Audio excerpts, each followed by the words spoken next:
आज लोकसभा चुनाव के प्रचार का आखिरी दिन है। इतने लंबे प्रचार के बाद सभी नेता कुछ राहत की सांस लेने की सोच रहे होंगे, लेकिन एक शख्स है जिसकी डिक्शनरी में आराम शब्द नहीं होता। हम बात कर रहे हैं पीएम मोदी की, जिनका जीवन हमेशा मिशन मोड में रहता है। पहला काम खत्म होने से पहले ही दूसरे को पूरा करने की तैयारी में लग जाना।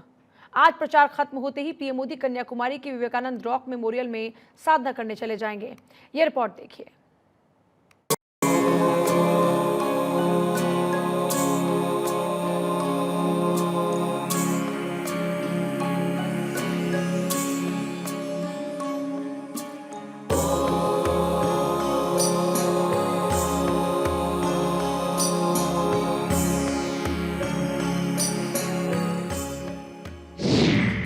नरेंद्र के दर पर नरेंद्र।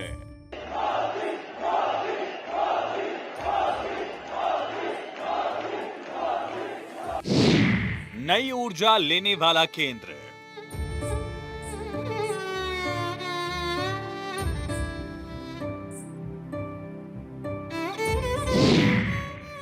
नरेंद्र जहां बने विवेकानंद, कर्मयोगी मोदी वहां लेंगे संकल्प।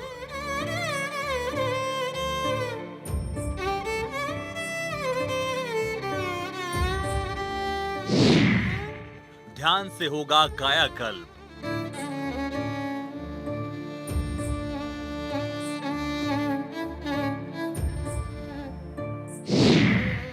बड़े निर्णय, कड़े निर्णय से पहले ध्यान।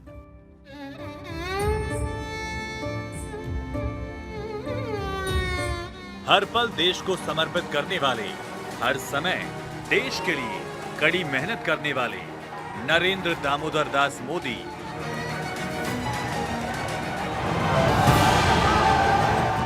ईश्वर भक्ति में रमने जा रहे हैं।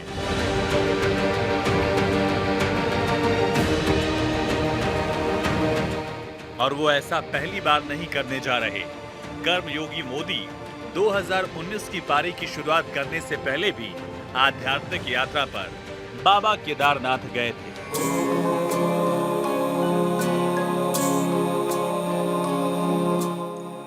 वहां बनी रुद्र गुफा में पीएम मोदी ने 17 घंटे ध्यान लगाया था।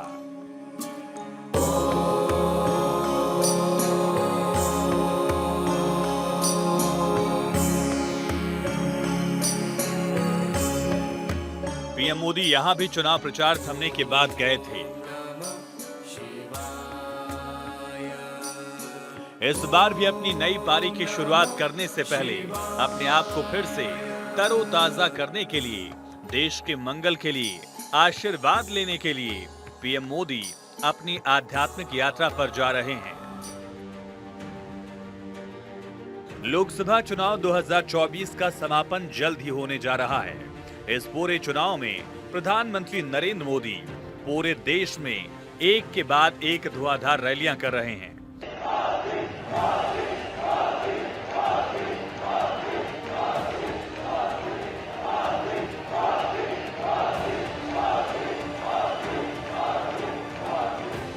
लोकसभा चुनाव के 7वें चरण की वोटिंग 1 जून को होनी है। चुनाव प्रचार 30 मई की शाम 5 बजे ही खत्म हो जाएगा। पीएम मोदी पंजाब के होशियारपुर में इस लोकसभा चुनाव के लिए आखिरी रैली करेंगे। फिर उसके बाद वहीं से तमिलनाडु के कन्याकुमारी के लिए पीएम रवाना हो जाएंगे। पीएम यहां महासागर के तट से 500 मीटर भीतर स्थित विवेकानंद रॉक मेमोरियल पहुंचेंगे। रॉक मेमोरियल की उसी शिला पर ध्यान लगाएंगे जहां स्वामी विवेकानंद ने ध्यान लगाया था।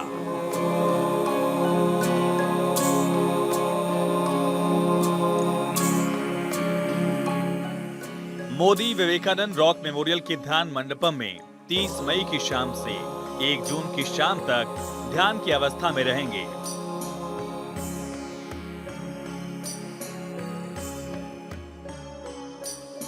ऐसा कहा जाता है कि ये वही स्थान है जहां आध्यात्मिक विभूति विवेकानंद को भारत माता के बारे में दिव्य दृष्टि प्राप्त हुई थी।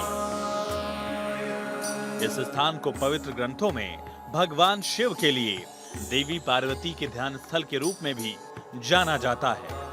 माना जाता है कि विवेकानंद ने शिकागो में विश्व धर्म संसद में अपने ऐतिहासिक भाषण के लिए जाने से पहले इसी चट्टान पर ध्यान लगाया था।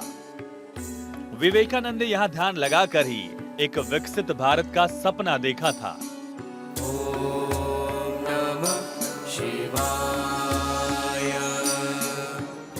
भौगोलिक तौर पर भी कन्याकुमारी की खासी अहमियत है।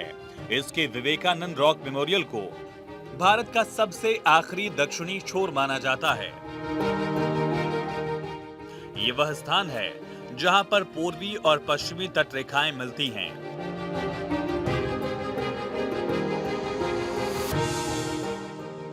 और ये हिंद महासागर, बंगाल की खाड़ी और अरब सागर का मिलन बिंदु भी है। इस जगह पर सूर्योदय और सूर्यास्त का भी अद्भुत नजारा देखने को मिलता है, जो दुनिया भर के पर्यटकों को अपनी ओर आकर्षित करता है। इस स्थान पर जाना पीएम मोदी के लिए देश को एक प्रकार से राष्ट्रीय एकता का संदेश देना भी है। प्रधानमंत्री मोदी सारा चुनाव खत्म होने के बाद यहां जा रहे हैं। यात्रा तमिलनाडु को लेकर प्रधानमंत्री के दिल में गहरी प्रतिबद्धता और प्रेम को भी दर्शाती है।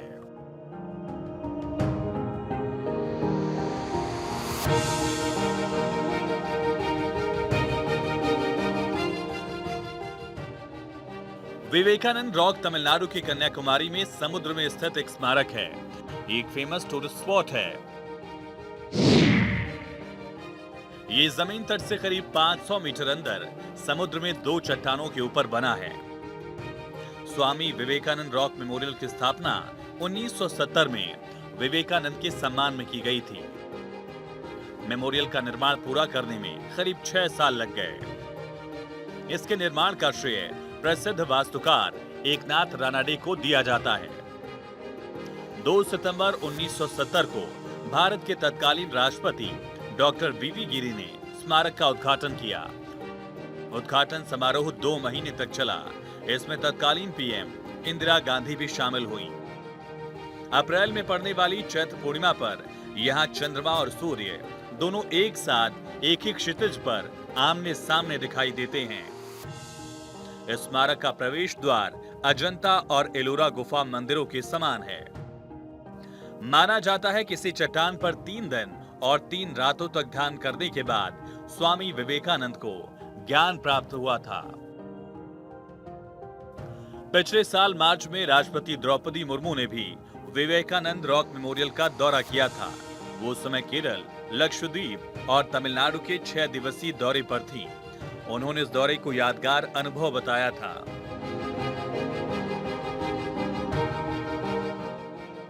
प्रधानमंत्री ध्यान लगाने के लिए करीब 45 मिनट तक यहां रहेंगे।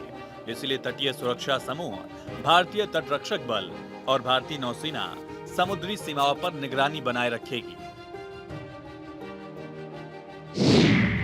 पीएम मोदी के 30 मई की दोपहर के बाद कन्याकुमारी पहुंचने की संभावना है। इसके बाद वो स्मारक के लिए प्रस्थान करेंगे। वे 1 जून को दोपहर के 3 बजे तक विवेकानंद रॉक मेमोरियल में ही रहेंगे। हालांकि पीएम मोदी यहां 45 घंटे रुकेंगे। 29 मई से 1 जून तक स्मारक पर्यटकों के लिए बंद रहेगा।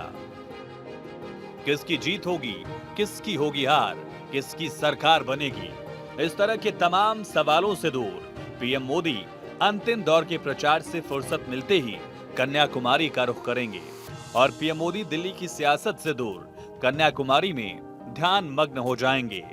मोदी की ईश्वर के प्रति श्रद्धा किसी से छिपी नहीं है। मोदी मानते हैं कि ईश्वर ने ही उन्हें भारत को आगे बढ़ाने के लिए राजनीति में भेजा है, वरना वो सांसारिक मोह माया त्याग चुके थे। अब वो ईश्वर का ही काम कर रहे हैं।